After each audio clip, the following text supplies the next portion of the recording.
Donc nous allons voir maintenant le premier exercice de la troisième partie du TP numéro 5, donc qui consistait à récupérer un programme HTML, enfin une page HTML contenant un petit code JavaScript permettant de simuler une calculette.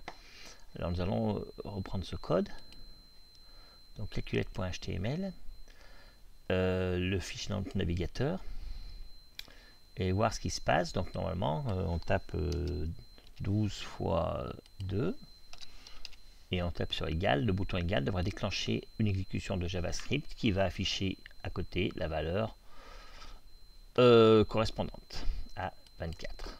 Donc là manifestement il ne se passe rien et il ne se passe rien pour aucun des opérateurs. Je vais essayer celui-là, voilà. Donc premier réflexe, la console JavaScript. La console et là la console donc me dit déjà que j'ai eu ligne 9 de mon code HTML un problème avec la balise de script qui importait le fichier calculette.js. Donc calculette.js, voilà, qui est ici. Alors retournons dans l'éditeur de NetBeans. Donc calculette.js. Si on regarde la structure de mon site qui est ma page, c'est donc dans le répertoire calculette, j'ai le fichier calculette.html. Je cherche dans le répertoire JavaScript un fichier calculette.js. Et là, on s'aperçoit que le répertoire s'appelle JS. Et ici, c'est SJS. Donc, il y a une petite faute de frappe qui a provoqué le problème. Si je reviens maintenant dans le navigateur, je recharge la page. OK. Et regardons ce qui se passe. Donc 12 divisé par 2, ça fait bien 6. 12 fois 2, 24. 12 moins 2, 10. Parfait. 12 plus 2, 122. Donc là, j'ai un petit problème sur l'addition. Alors pour comprendre ce qui se passe, le mieux, c'est d'aller voir le code. Donc au niveau du code, il y a le bouton égal qui appelle une fonction qui s'appelle calculer. Une fonction JavaScript, et cette fonction JavaScript est dans le fichier calculette.js que nous allons ouvrir. Donc que fait cette fonction? Elle récupère le premier opérande, donc la valeur du champ texte qui a comme ID op1, le deuxième opérande, la valeur du champ texte qui a comme ID op2, et la valeur de l'opérateur qui est le champ, la boîte de sélection, la liste de sélection, pour savoir quel est l'opérateur sélectionné. Donc mettons un point d'arrêt ici, première instruction de notre programme, et regardons ce qui se passe quand je fais 12 plus 2. Donc 12 plus 2, allons-y, on exécute, on s'arrête ici, et je peux voir ici, dans la partie portée, les variables auxquelles j'ai accès. Donc dans calculer, donc opérande 1 a récupéré la valeur de l'opérande 1, donc 12. Opérande 2, la valeur de l'opérande 2, 2. Et opérateur, la valeur de l'opérateur plus. Donc là, tout va bien, sauf que on peut remarquer que ici, ce sont des types chaîne de caractères, string. Donc qu'est-ce qui se passe ensuite? Je passe dans le case, donc ici. Donc le résultat, c'est la concaténation de la chaîne 12 et la chaîne 2, puisque plus est en fait un opérateur qui, quand les opérandes sont des nombres, permet de faire une opération arithmétique, une addition, mais par contre, quand les opérandes sont des chaînes de caractères, ou des opérandes est une chaîne de caractères, il effectue une concaténation de chaînes. L'opérateur plus est ce qu'on dit, ce qu'on appelle un opérateur surchargé. Alors vous me direz, mais pourquoi quand j'ai fait multiplier, il n'y a pas eu de problème? Ben, en fait, quand je fais multiplier, alors je vais le faire, je vais continuer. Donc je continue jusqu'au...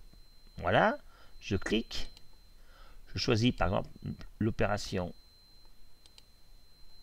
Qu'est-ce qu'il me fait? Hop, j'ai cliqué, excusez-moi, hop, je continue, je choisis l'opération multiplier, je clique sur égal. Donc là, je vais entrer dans le case multiplier. Et ici, on a bien deux chaînes de caractères, et l'opérateur multiplier et le résultat, c'est 24. En fait, l'opérateur multiplié, c'est un opérateur arithmétique, donc il a fait une conversion automatique des opérandes qui n'étaient pas de type number vers des numbers. Donc pour les chaînes, ici, comme c'est des chaînes qui contenaient que des chiffres, il a converti 12, la chaîne 12 en nombre 12 et la chaîne 2 en nombre 2. L'opération a bien fait 24. Alors, il faut corriger ce problème pour l'opérateur plus. Donc, une solution, c'est de... on va regarder ce que je vais proposer dans le sujet de TP. La piste, c'est utiliser, par exemple, les méthodes parseFloat. D'accord? ParseFloat, c'est une fonction qui prend une chaîne et qui renvoie un nombre. Alors, pourquoi on voit ici, on prend une chaîne et ça renverra un nombre. Donc, on va essayer. On va mettre un parseFloat dans le code JavaScript.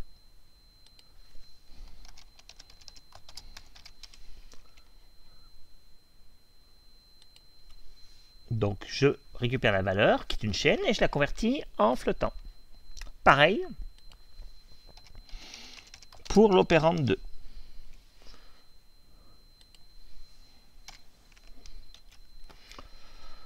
Retournons dans le navigateur. La calculatrice. Donc, je recharge le code. Voilà. Donc, ici, j'ai bien mis l'instruction parseFloat. Donc, c'est bon, j'ai bien rechargé mon code. Donc, maintenant, regardons ce qui se passe. Quand je vais faire le plus, j'exécute, point d'arrêt. Donc, ici, vous voyez les opérateurs, il n'y a plus les guillemets, ce sont des types number. Donc, du coup, maintenant, quand je fais l'opération, hop, on a bien ici la valeur 14 qui est la bonne valeur et qui sera affichée dans l'élément qui a comme ID résultat et qui est un span. Si on regarde dans le texte, c'est le span ici qui au début avait la valeur 0 et qui là je vais remplacer avec la valeur 14. Donc voilà. Alors certains ont modifié le code un peu plus que ce que j'ai fait là, donc le problème est fixé, il n'y a pas de souci. Certains se sont laissés un peu emporter par leur élan et ils ont mis un parseFloat sur l'opérateur. Regardons ce qui se passe. Alors, finissons l'exécution qui est ici. Donc là, ici, je vais recharger mon code. Donc, j'ai à nouveau un parseFloat sur l'opérateur. Je vais mettre, par exemple, multiplier. Et je lance l'égalité. Si vous regardez ici, la valeur de l'opérateur, c'est not a number. Parce que la valeur du champ opérateur, c'est la valeur du symbole qui est ici, étoile. Et étoile convertie en nombre, ça donne not a number. C'est pas un nombre. Et du coup, quand je le fais dans le case, et bien dans le case, je rentre dans aucun des cas et je vais mettre dans le résultat la valeur 0, puisque res, maintenant il est encore en plus, il est indéfini, donc je vais afficher, je pense, indéfini. Voilà. D'accord? Donc vous avez vu ici, par exemple, quand on fait une conversion vers un type number, bien sûr, il faut que la chaîne qu'on convertisse corresponde à un nombre. Sinon, vous aurez un résultat not a number. Voilà, c'est tout pour cet exercice. Nous verrons dans une prochaine vidéo l'exercice suivant.